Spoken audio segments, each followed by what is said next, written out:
Atos dos Apóstolos, capítulo 13. Comunidade e missão. Havia profetas e mestres nas igrejas da Antioquia.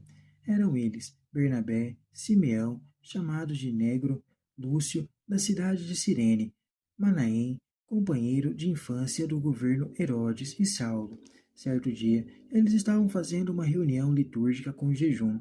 O Espírito Santo disse: Separem para mim Barnabé e Saulo, a fim de fazerem o trabalho para o qual eu os chamei. Então eles jejuaram e rezaram. Depois impuseram as mãos sobre Barnabé e Saulo e se despediram deles. O Evangelho vence a magia. Enviados pelo Espírito Santo, Barnabé e Saulo desceram a Seleucia e daí navegaram para Chipre.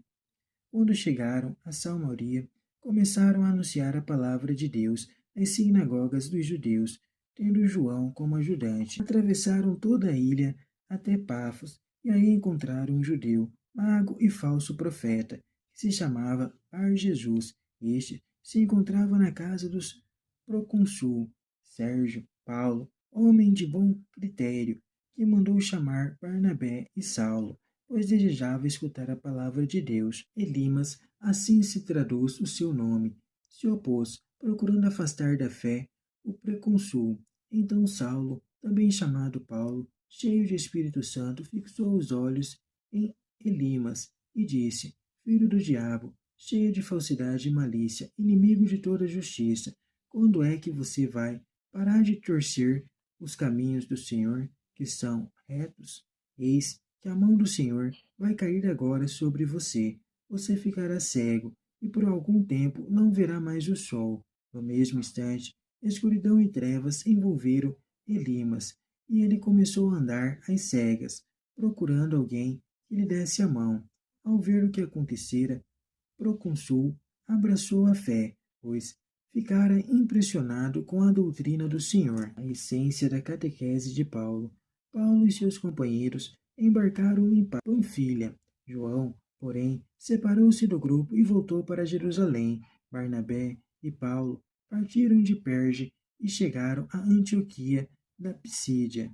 No sábado, entraram na sinagoga e sentaram-se. Depois da leitura da lei e dos profetas, os chefes das sinagogas mandaram dizer a eles: Irmãos, se vocês têm alguma palavra de encorajamento para o povo, podem falar. Paulo então levantou-se, fez o sinal com a mão e disse: Homens de Israel, e vocês que temem a Deus, escutem. O Deus deste povo, Deus de Israel, escolheu nossos antepassados e multiplicou o povo durante seu exílio na terra do Egito.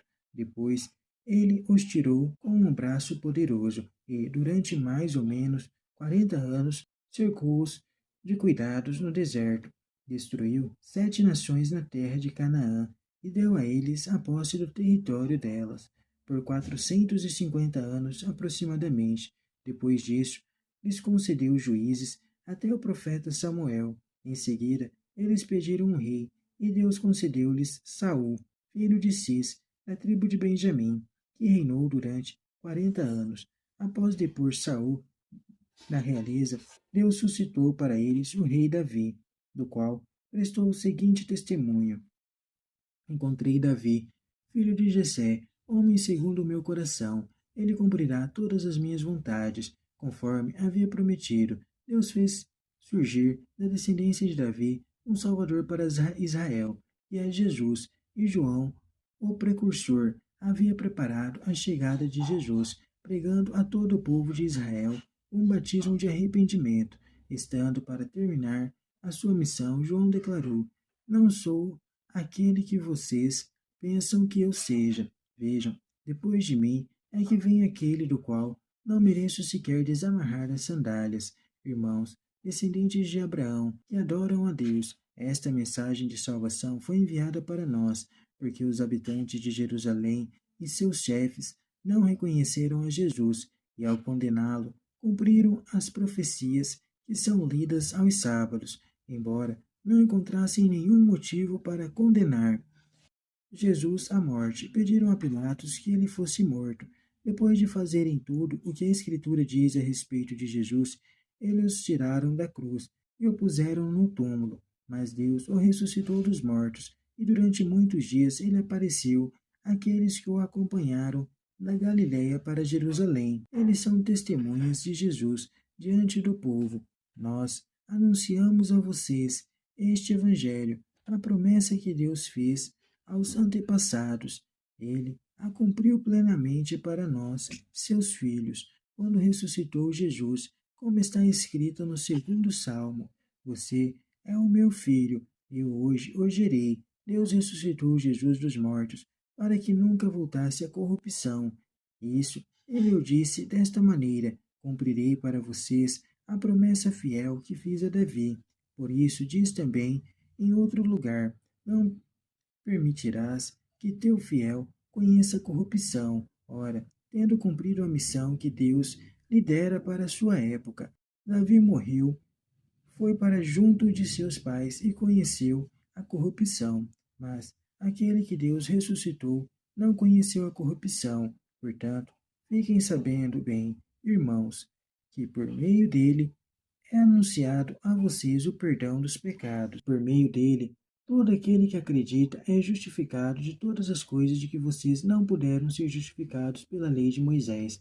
Portanto, tenham cuidado para que não aconteça a vocês o que os profetas disseram: olhem, desprezadores, se admirem e desapareçam, porque nos dias de vocês vou realizar uma coisa que vocês não acreditariam se lhes fosse contada. Ao saírem, Paulo e Barnabé foram convidados a continuar falando sobre o mesmo assunto no sábado seguinte. Depois que terminou a reunião, muitos judeus e outras pessoas convertidas ao judaísmo seguiram Paulo, conversavam com essas pessoas e insistiam para que continuassem fiéis à graça de Deus. Palavra e conversão. No sábado seguinte, quase toda a cidade se reuniu para ouvir a palavra de Deus. Quando os judeus viram aquela multidão, ficaram cheios de inveja e com blasfêmias se opunham ao que Paulo dizia. Então, com mais coragem ainda, Paulo e Barnabé declararam: era preciso anunciar a palavra de Deus, em primeiro lugar, para vocês que são judeus. Porém, como vocês a rejeitam e não se julgam dignos da vida eterna, saibam que nós vamos dedicar-nos aos pagãos, porque é esta a ordem que o Senhor nos deu. Eu coloquei você como luz para as nações, para que leve a salvação até aos extremos da terra. Os pagãos ficaram muito contentes quando ouviram isso e começaram a elogiar a palavra do Senhor. E todos os que estavam destinados à vida eterna abraçaram a fé. Desse modo, a palavra do Senhor se espalhava por toda a região. No entanto, os judeus instigaram algumas senhoras ricas e piedosas e também os líderes da cidade e provocaram uma perseguição contra Paulo e Barnabé e os expulsaram do seu território. Então os apóstolos sacudiram contra eles a poeira dos pés e foram para a cidade de Icônio. Os discípulos, porém, estavam cheios de alegria e do Espírito Santo. Começa uma nova etapa na história da igreja, a difusão do evangelho em ambiente pagão. A igreja de Antioquia já se apresenta organizada, funções partilhadas e decisões tomadas pelas assembleias, em clima de oração e discernimento, clima referendado pelo Espírito Santo. A missão não nasce por iniciativa de indivíduos, mas a partir de uma comunidade cheia de vida, que escolhe e designa indivíduos para a missão. A magia é um artifício que o homem usa para manipular espiritualmente a realidade, e Limas é chamado filho do diabo, aquele que divide, porque ele quer impedir a força do evangelho e cria obstáculos para a conversão do procônsul. Mas o evangelho é força de Deus, vence a magia alienadora e liberta o homem, para este viver o caminho de Jesus. O primeiro discurso de Paulo reflete a estrutura da sua catequese, comparar com a catequese de Pedro. A ideia-chave é a salvação, fruto da ressurreição de Cristo. A história de Israel, conduzida por Deus, é um passado de promessas, intenção para o seu cumprimento. É em Jesus que Deus as cumpre, transformando a história passada num presente que antecipa todo o futuro. Embora conhecendo as promessas, as autoridades de Israel rejeitaram Jesus e o mataram. Deus, porém, o ressuscitou, tornando o Salvador de todos os homens. É o que as Escrituras anunciam e os apóstolos testemunham. A profissão de fé expressa nossa catequese. Não é teoria abstrata, é experiência profundamente ligada à história, na qual se revela o acontecimento. Deus nos chama para construirmos o futuro libertador, antecipado em Jesus ressuscitado. Os missionários cristãos estão entre dois grupos: os pagãos, que os acolhem com entusiasmo e alegria, e os judeus, que têm ciúmes, os recusam e reagem com violência. É um momento histórico para o cristianismo, a passagem do mundo judaico para o mundo dos pagãos. A espada de dois gumes, que divide os grupos, não é mais a lei, mas a palavra de Deus, isto é, o anúncio da salvação. Este exige ser acolhido para que possa introduzir os homens na vida inaugurada por Jesus ressuscitado. A experiência cristã não é apenas uma variante reformista do judaísmo.